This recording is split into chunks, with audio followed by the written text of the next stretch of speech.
प्यार करके तू दिल तोड़लू, पा के तू दूसरा के हमके छोड़लू। प्यार करके तू दिल तोड़लू, पा के तू दूसरा के हमके छोड़लू। आज जैसे हमके रोआवता रुए हमार जान, आज ना त काल तू जरूर रोबू। चाहे अब पलट के देखब ना, सपनों में जरी ठेकब ना।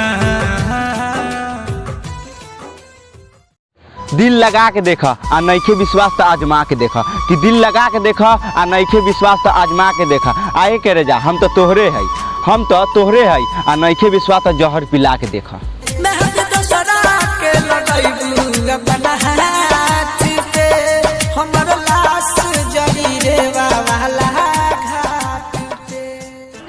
हर चेहरा के पीछे एगो नकाब होला रे भाई, हर चेहरा के पीछे एगो नकाब होला।